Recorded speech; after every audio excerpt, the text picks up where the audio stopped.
Mis queridos, les invito a buscar en sus Biblias, ahí en Primera Tesalonicenses, en el capítulo 2. Estamos siguiendo esta serie, la santificación y la preparación del creyente para la segunda venida de Cristo.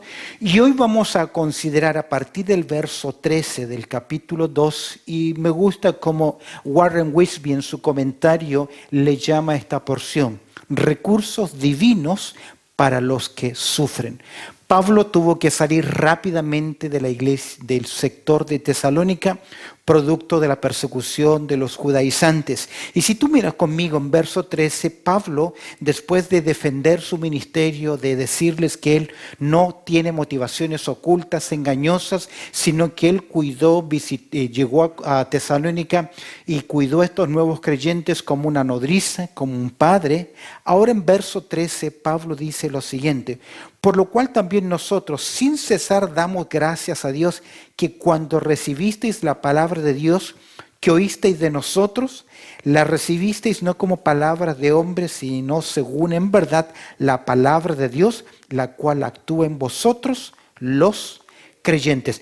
Pablo les lleva nuevamente a recordar cuando Pablo va a visitarles, cuando él llega, y es evidente que cuando ellos recibieron la palabra del Señor, enfrentaron oposición, enfrentaron conflictos, enfrentaron problemas. Si tú miras el capítulo 3, verso 3 dice, a fin de que nadie se inquiete por estas tribulaciones. Es decir, que cuando recibieron el evangelio tuvieron problemas, persecución, pero es evidente que continuaron con presión, con persecución, con problemas.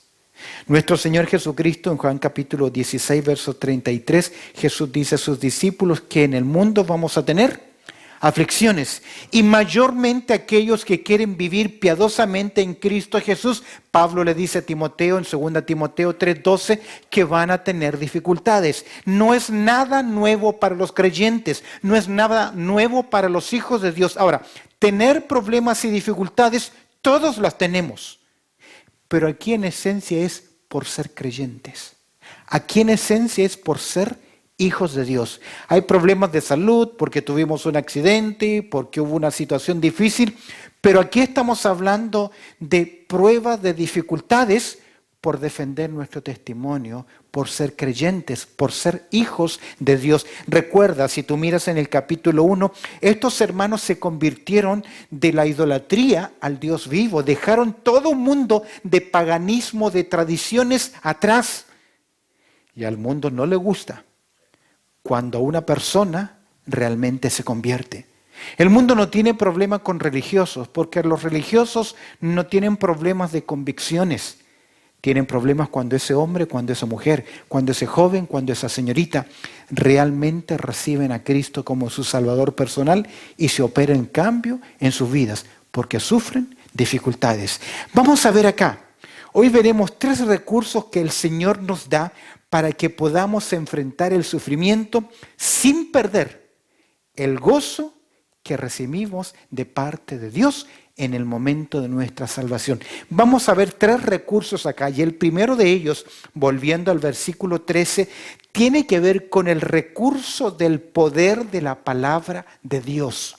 Estos hermanos escucharon la palabra de Dios, recibieron el evangelio por la palabra de Dios. Recuerda que Romanos nos enseña que la fe viene por él, oír. ¿Y al oír qué cosa? La palabra de Dios. La iglesia de los tesalonicenses había sido fundada sobre la palabra del Señor.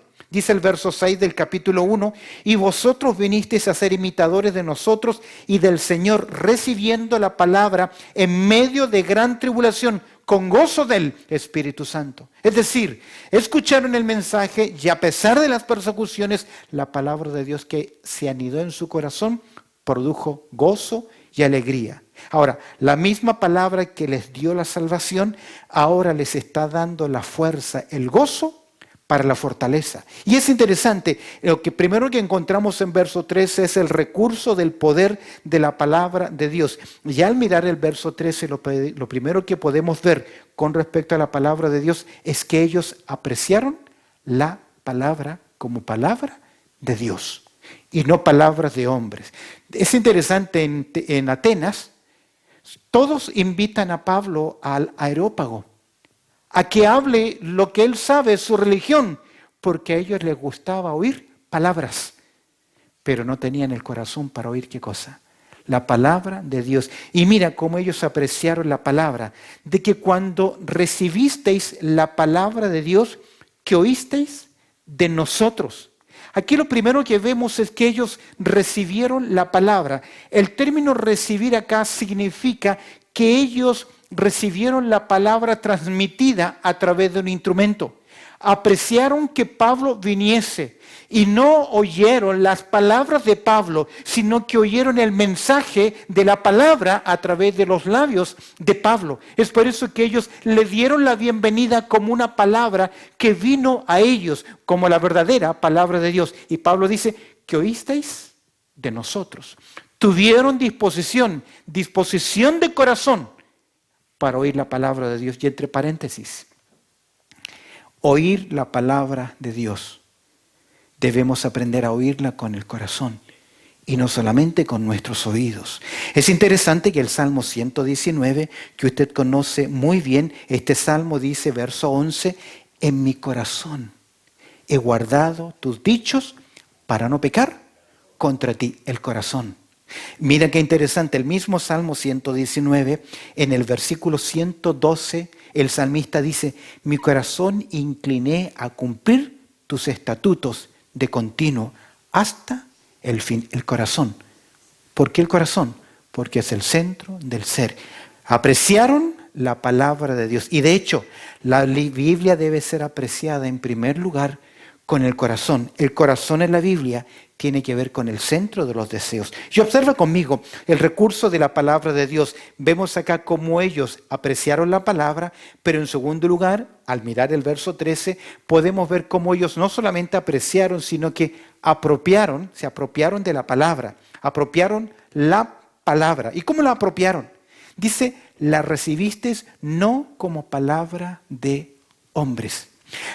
Y si tú miras bien el verso 13, obsérvalo conmigo, vas a ver que 2 veces aparece la palabra recibisteis. La primera de ellas significa recibir a través de alguien. Pero la segunda vez que aparece esta palabra recibisteis, no como palabra de hombre, significa darle la bienvenida en el propio corazón. ¿Por qué? Porque ellos en primer lugar apreciaron la palabra, pero en segundo lugar apropiaron la palabra. La recibisteis no como palabra de hombre, sino según en verdad la palabra de Dios. Y aquí hay un ejemplo tremendamente interesante. Nosotros nos hemos acostumbrado como creyentes a venir a la casa del Señor y escuchar una exposición, escuchar una predicación, escuchar un mensaje. Pero a veces podemos quedarnos con la oratoria, con la elocuencia, y no escuchar la voz de Dios. Y déjame decirte algo. La palabra de Dios tiene poder para cambiar la vida. Pero si esa persona oye y oye y oye y no cambia, es posible que no está oyendo la palabra de Dios. Está aprendiendo de la palabra de Dios, teniendo conocimiento. Pero muchas veces el conocimiento envanece. Porque no hemos aprendido a oír con el corazón, sino según en verdad dice la palabra. La creyeron como verdadera, la recibieron ellos como de parte de Dios. La victoria y la derrota del cristiano está en su mente. Allí es donde se libran las batallas. La clave es aprender a meditar en la palabra de Dios. Usted conoce Romanos capítulo 12, verso 2. ¿Recuerdas lo que dice Romanos 12, 2? Que dice que si no transformaos por medio de la renovación de vuestro entendimiento. El propósito de Dios con la enseñanza, con la meditación, con la formación, con la enseñanza bíblica es que usted comience a revertir su forma de pensar. Ahora, todo también depende de cuándo usted se convirtió. Si usted se convirtió a los 15 años, tiene 15 años de purificación de su mente. Pero cuando ya nos convertimos ya mucho más mayores, hay mucho más mundo, hay mucho más que cambiar, hay mucho humanismo en nuestra mente. Es por eso que la Escritura dice, si no transformaos por medio de la renovación de vuestro entendimiento, para que comprobéis cuál sea la buena voluntad que es buena, que es agradable y también que es perfecta, para que podamos decir, como dice Pablo, ya no vivo yo. Pero si no tenemos Biblia en nuestra mente, en nuestro corazón, si no hemos apreciado, si no hemos apropiado, en tercer lugar, porque usted puede apreciar, usted puede apropiar, pero usted necesita, en tercer lugar, aplicar la palabra de Dios a su vida. El final del verso 13 dice lo siguiente, si tú miras conmigo nuevamente el texto, por lo cual también nosotros sin cesar damos gracias a Dios de que cuando recibisteis la palabra de Dios a través de los mensajeros, que oísteis de nosotros, la recibisteis no como palabra de hombres, sino según en verdad la palabra de Dios. Y hasta ahí todos podemos estar de acuerdo. ¿Cuánta gente dice, sí, yo creo en la Biblia, sí, yo creo que la Biblia es la palabra de Dios? Hay algo más. Hay una decisión nuestra, que es aplicar la palabra a la vida, la cual, dice Pablo, actúa en vosotros, ¿quiénes? Los creyentes. ¿Creyentes por qué? Porque debemos creer a la palabra de Dios. Pablo declara que la palabra de Dios obra en los creyentes, porque el mensaje de Dios para ellos fue la voz de Dios, la recibieron en el corazón. Y escúchame bien, la palabra tiene poder para hacer su trabajo en nuestras vidas. Dios lo dijo a través de su siervo, no volverá a mí vacía. ¿Cuándo? Cuando ese corazón esté dispuesto ¿a qué? A aplicar. No es suficiente apreciar la palabra, inclusive apropiar la palabra. Debemos dar un paso más allá, debemos aplicar la palabra de Dios a nuestro diario vivir. Observa lo que dice Santiago en el capítulo 1, verso 22. Una exhortación muy práctica. Santiago ya nos dice, pero sed ¿qué? Hacedores de la palabra y no tan solamente oidores, engañándoos a vosotros mismos, porque nos podemos engañar. Déjame decirte algo, la palabra de Dios tiene poder para actuar en nuestras vidas. ¿Sabes cuándo? Cuando obedecemos. Hay una ilustración interesante, se encuentra en el Evangelio de Marcos en el capítulo 3, verso 1 al 5. En un día de reposo hay un hombre que tiene una mano lisiada, muerta. Y el Señor le dice a ese hombre que tiene la mano seca, levanta tu mano. Era imposible que lo pudiera hacer. Tenía una mano muerta, estaba seca. Pero en la obediencia a la palabra, Dios manifestó su poder. Lo mismo es en nosotros. ¿Recuerdan los 10 leprosos cuando vinieron? ¿Cuál fue la orden del Señor? Jesús no sopló sobre ellos, no hizo un ungüento, no hizo ninguna declaración, sencillamente les dijo, vayan y pidan el certificado de purificación al sacerdote. ¿Y qué dice la Escritura? Que mientras iban, ¿dónde se manifiesta el poder de Dios? La palabra de Dios tiene poder, pero se manifiesta ese poder cuando usted y yo somos ¿qué? Obedientes a ella. De lo contrario, será lindo el sermón, será lindo lo que sabe, será lindo lo que estudie, pero no será parte de su vida. Hebreos capítulo 4, verso 12 dice, porque la palabra de Dios ¿qué es? Es viva y eficaz, y más cortante que toda espada de 2 filos, y penetra hasta partir el alma y el espíritu, las coyunturas y los tuétanos, y discierne los pensamientos y las intenciones del corazón. Mira el poder de la palabra de Dios. ¿Por qué? Porque proviene de Dios. Nos revela lo que Dios quiere. La palabra actuó en los tesalonicenses y también en usted y en mí. Cuando dependemos, confiamos, vivimos en ella. ¿Cuándo fue la última vez que usted experimentó el poder de la palabra de Dios en su vida? Que cuando usted en obediencia siguió la palabra de Dios y vio el poder de Dios. Déjame decirte algo. El primer recurso de Dios en el sufrimiento es que usted y yo dependamos de ¿qué cosa? Del poder de la palabra de Dios. El recurso del poder de la palabra de Dios. Observa conmigo el segundo recurso que Dios nos da en los momentos difíciles.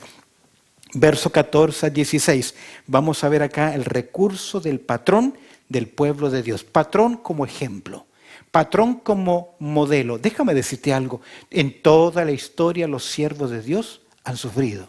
Si usted recuerda la enseñanza de la bienaventuranza, el Señor habla de bienaventurados los que sufren por causa de Él. Porque como sufrieron en el pasado los profetas, así también los que quieren vivir en Cristo van a sufrir también. Uno de los propósitos del libro de Job, escúchame bien, es alentarnos en los momentos de sufrimiento. No sé, ¿cuándo fue la última vez que usted estudió el libro de Job? Compartía con un hermano uno de estos días. Porque la pregunta era, ¿por qué sufrimos? Es que no tenemos mayor respuesta. ¿Por qué sufrió Job y no sufrió Abraham o Aarón? ¿Por qué fue Job? Porque en el fondo Dios sabía que Job, a pesar del dolor, seguiría confiando en él. Y ese es el gran ejemplo. Dios eligió a Job como ejemplo para nosotros de dependencia y de confianza. ¿Por qué? Porque no solamente tenemos el recurso del poder de la palabra de Dios, sino también el recurso del patrón del pueblo de Dios. La manera como otros creyentes enfrentan sus problemas, sus crisis, sus sufrimientos, es de inspiración para nosotros. ¿Cómo enfrentas tú los problemas, las dificultades? ¿Con quejas? Mira qué interesante. Por esto, mira lo que el apóstol Pablo dice acá. Dice el verso 14, porque vosotros, hermanos, vinisteis a ser imitadores ¿de quién? De la iglesia, de las iglesias de Dios en Cristo Jesús que están en Judea. ¿Qué pasó con estas iglesias? ¿Tuvieron serios problemas? ¿Recuerdas la muerte de Esteban? ¿La muerte de Jacobo? ¿La persecución de los creyentes?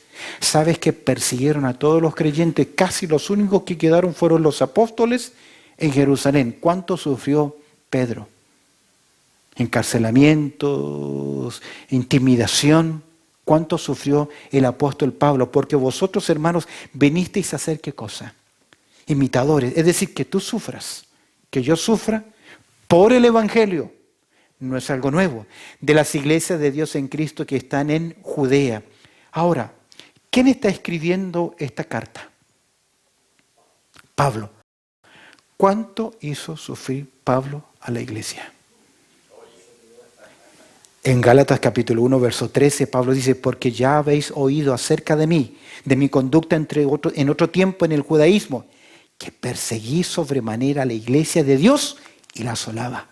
Es decir, Pablo viene a decirle a los hermanos, hermanos, tienen el recurso del poder de la palabra de Dios, pero también tienen el recurso del patrón del pueblo de Dios. El mismo Dios que protegió a sus siervos perseguidos está también con ustedes.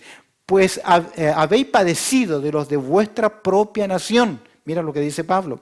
Las mismas cosas que ellas padecieron, que ellas padecieron de los judíos. Es decir, así como ellos sufrieron, ¿recuerdas? En Hechos capítulo 17, verso 5, cuando vinieron los judíos y buscaron a hombres ociosos, a malos hombres, y produjeron una turba y vinieron a la casa de Jasón y quisieron linchar a Pablo, a los líderes que estaban predicando. ¿Y sabes por qué? Por celo, por envidia, porque los judaizantes no podían soportar que Pablo tuviese más éxito que ellos en la proclama del mensaje. ¿Cuáles fueron algunos de los sufrimientos que padecieron estos hermanos? ¿Cómo has sufrido tú por el Evangelio? Creo, mis queridos, que a veces es buena la persecución. Cuando uno estudia la historia de la iglesia, cuando la iglesia fue perseguida, fue pura, fue fiel, fue constante y con convicción. Pero cuando no hay ninguna complicación, vengo cuando quiero, hago lo que quiero y vemos la iglesia como un buffet. Esto me gusta, esto no me gusta, esto de aquí, esto de allá. Y así vivimos. Tal vez nos ha producido ese cambio. Mira el verso 15. Los cuales, hablando de la persecución, mataron al Señor Jesús y a sus propios profetas y a nosotros nos expulsaron. Y no agradan a Dios, se oponen a todos los hombres. Es decir, se vuelven un obstáculo. ¿Te has fijado? No solamente Satanás lo hace.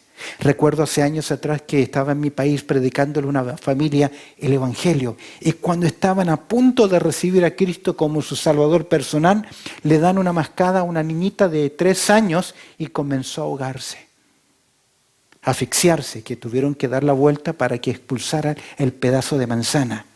¿Sabes qué le dijo a su familia? Eso les ocurre por recibir a un pastor evangélico. están renunciando a su fe, a punto de recibir a Cristo. Nunca más volvieron a la iglesia. Persecución con intimidación. Me hace pensar en la historia, la parábola que contó Jesús de aquel que tenía un viñedo y lo dejó a cargo a unas personas. Y pasado el tiempo envió a uno de los criados y lo eliminaron y siguieron así y maltrataron y mataron también al propio al hijo del dueño de la viña. Jesús en Mateo capítulo 23, llorando por Jerusalén, le dijo que matas a los profetas y apedreas a los que te son enviados, los cuales mataron al Señor Jesús y a sus propios profetas. Pero el pueblo del Señor se mantuvo fiel. Mira conmigo el verso 16. Impidiéndonos hablar a quienes. No simplemente se opusieron a los judíos, sino que siguieron al apóstol Pablo por si gentiles se convertían, también ellos estaban ahí para perseguirles, impidiéndonos hablar a los gentiles para que estos se salven. Mira qué tremendo. No querían que Pablo llevase el mensaje de gracia al mundo gentil. ¿Te acuerdas que Satanás trabaja con ellos? El Dios de este siglo, ¿qué hizo? Cegó el entendimiento de los incrédulos. Así colman ellos siempre la medida de su pecado, pues vino sobre ellos ira hasta el extremo. Y de hecho vino ira sobre la nación de Israel. En el año 70 vino el juicio de Dios sobre ellos. Y están desolados aún hasta el día de hoy porque su casa quedó desierta. Nos basta mirar o recordar los sermones, las enseñanzas en el libro de los Hechos, de todo lo que hicieron los judíos detrás del apóstol Pablo, persiguiéndole para impedir que él predicara el evangelio. ¿Pero pudieron impedirlo? ¿Pudieron eliminar? Los 3 primeros siglos de la era cristiana hubo una persecución tan grande en contra del cristianismo que se decía que iba a desaparecer. Justino Mártir dijo lo siguiente: la sangre de los mártires es la semilla de la iglesia. Tenemos en el sufrimiento el ejemplo, el recurso del poder de la palabra de Dios. Pero también tenemos el recurso del patrón del pueblo de Dios. Así los persiguieron, pero Dios sigue manteniendo su manada pequeña. Dios sigue manteniendo a su pueblo y aprendemos de ellos. Y un día otros aprenderán también de nosotros, de nuestras luchas. Terminemos con el tercer recurso y final. Hemos visto el recurso del poder de la palabra de Dios. Hemos visto el recurso del patrón del pueblo de Dios, su ejemplo. Veamos en último lugar, versos 17 al 20, el recurso del panorama profético. ¿Por qué panorama profético? Porque vamos a ver acá en esta carta de Tesalonicenses que vez tras vez Pablo habla de esperanza, de la esperanza gloriosa del retorno de nuestro Señor Jesucristo. Todo sufrimiento se atenúa, se reduce a su verdadera dimensión cuando lo comparamos con la gloria venidera de nuestro Señor Jesucristo. Usted conoce Romanos 8:18. Mira lo que dice Romanos capítulo 8, verso 18. Todos juntos. Dice: pues tengo por cierto que las aflicciones del tiempo presente no son comparables con la gloria venidera que en nosotros ha de manifestarse. Aunque en el tiempo presente sufrimos. Hay dolor. Estando en mi país, en estas últimas semanas, tuve la oportunidad de hablar con parte del pueblo del Señor, hermanos que están sufriendo y que a veces sufren dolor dentro de la iglesia por el propio pueblo de Dios, por reacciones injustas, incorrectas. Veo una persona llorar pidiendo a Dios que le ayude en su lucha en su corazón, para que su corazón no se llene de amargura, de resentimiento. Pero las aflicciones del tiempo presente no se comparan con la gloria venidera. Si uno mira la vida del apóstol Pablo, cuánto sufrió, como para que él dijese que no más. El gran ejemplo, pero la gran esperanza que tenía el apóstol Pablo. ¿Cuál es la gran esperanza? La venida del Señor nos ayuda a enfrentar los problemas, escúchame bien, con confianza. Mira conmigo, la venida del Señor nos ayuda a enfrentar los problemas con confianza. ¿Qué problemas enfrentaron los hermanos de Tesalónica? ¿Cómo les ayudó a la venida del Señor? Observa conmigo el verso 17, el problema de la distancia con Pablo. Verso 17, observa lo que dice. Pero nosotros, hermanos, separados de vosotros por un poco de tiempo. A Pablo le dolió dejar esta congregación. ¿Recuerdas cómo les cuidó? Como una nodriza que cuida ¿a quién? Sus propios hijos, como un padre que exhortábamos, les enseñábamos, les encaminamos. Y Pablo tuvo que salir casi abruptamente. Y esa separación, esa distancia, produjo en cierta forma tristeza. Es como cuando dejamos a un bebé solo. Esa sensación, dice Pablo, pero nosotros hermanos separados de vosotros por un poco de tiempo, ¿qué dice? De vista, pero no de corazón. ¿Por qué? Porque Él les amaba como la nodriza, como el Padre. Lo que intentaban separarlos, sin duda alguna, el que intentó separarlos es Satanás, que utilizó a hombre. Tanto más procuramos con mucho deseo ver, dice Pablo, vuestro rostro. Y no pudiéndolo más, Pablo manda de regreso a Timoteo. Vamos a ver en el capítulo 3 ese ministerio de Timoteo entre los hermanos. Pero la venida del Señor nos ayuda a enfrentar los problemas con confianza. ¿Qué problemas? El problema de la distancia con Pablo, la separación. Pero en verso 18 vemos otra dificultad. El problema de la dificultad con Satanás. Observa el verso 18. Por lo cual quisimos ir a vosotros. Y mira lo que dice él. Yo, Pablo, ciertamente, una y otra vez. Es decir, que él sinceramente quiso regresar. ¿Qué dice el texto? Pero Satanás nos estorbó. Esa palabra estorbar significa poner obstáculos en el camino. Como hacer una trinchera para impedir el avance del camino, del grupo o del ejército. Esto no es nuevo. David oró. Y cuando oró David, tardó 21 días en venir la respuesta del cielo a David. ¿Sabe por qué? Porque Satanás, a través de sus agentes, se opuso. Cada vez que queremos servir a Dios, alguien se va a oponer. Pero no descuides esto. El control soberano del Señor. ¿Sabes por qué? Porque tal vez Pablo no pudo regresar, pero Pablo les escribió una carta que aún para nosotros sigue siendo ¿de qué? De bendición en nuestras vidas. Vemos acá que la venida del Señor nos ayuda a enfrentar los problemas con confianza. ¿Qué problemas hubo? Distancia con Pablo, la dificultad que presentó Satanás. Pero observa conmigo, ya terminando, versos 19 y 20. La venida del Señor nos ayuda a esmerarnos en cumplir con nuestro llamado. Es cierto que la vida en esta tierra está plagada de sufrimientos, pero no debemos permitir que esos sufrimientos nos impidan trabajar para el Señor. A veces las enfermedades crónicas producen amarguras, nos vuelven personas egoístas de demandar a los demás y aún creer que somos los únicos. ¿Recuerdas lo que le pasó al profeta Elías? Creía que él era el único que estaba sufriendo. Y Dios tuvo que decirles, momento, aún hay 700 más que tampoco han doblado sus rodillas. Porque, mira lo que dice Pablo, la venida del Señor nos ayuda a esmerarnos en cumplir nuestro llamado. Porque ¿cuál es nuestra esperanza, o gozo, o corona de que me gloríe? Pablo está pensando en reconocimiento. Pablo está hablando de coronas.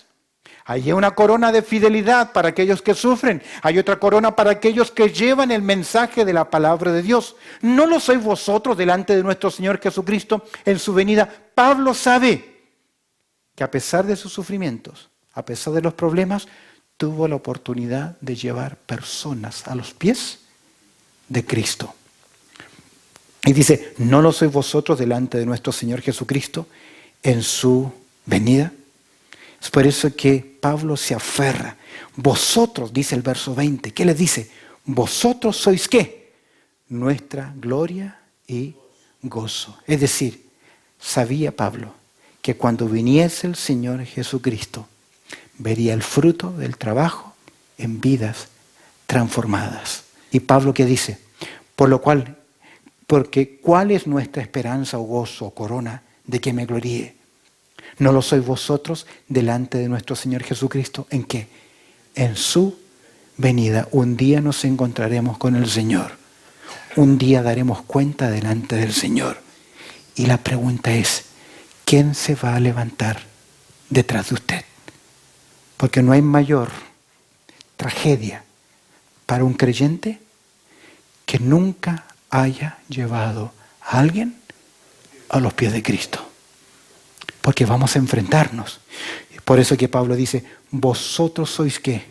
Nuestra gloria y también nuestro gozo. Y déjame decirte algo. Pablo lo dice en 2 Timoteo, capítulo 4, verso 8. Por lo demás, hermanos, me está guardada la corona de justicia, la cual me dará el Señor, juez justo, en aquel día. Y no solo a mí, sino también a todos los que aman su venida. ¿Te das cuenta? Que el poder de la palabra de Dios nos fortalece en medio de las dificultades. ¿Te das cuenta que el patrón del pueblo de Dios, el ejemplo de otros creyentes, nos dan fortaleza en nuestras vidas? Y queridos, el reconocer el panorama profético, el Señor viene. Él viene pronto, Él viene ya. Y lo único que espera es que nosotros esperemos su venida atentamente. Si viniera esta noche, ¿qué le presentarías al Señor delante de Él? ¿O saldrías, como dice Juan, avergonzado? Porque tuviste toda tu vida y no hicimos absolutamente nada. Recursos divinos para los que sufren. Que el Señor añada su bendición a su palabra. Bendito Padre Celestial, te damos gracias, Señor, por tu amor y también por tu cuidado, porque tú eres bueno. Y vemos acá recursos divinos, el poder de tu palabra, el ejemplo de tu pueblo, la esperanza que tenemos en Cristo Jesús, que las aflicciones del tiempo presente no se comparan con la gloria venidera, aunque hayan problemas, haya dificultad y aún el enemigo siembre obstáculos. Sabemos que un día, Señor, seremos libres de esta presencia del enemigo para siempre. Mientras tanto, ayúdanos a ser fieles al llamado que tú nos has dado. Añade tu bendición y te damos gracias por la reflexión de tu palabra. En Cristo Jesús oramos. Amén y amén.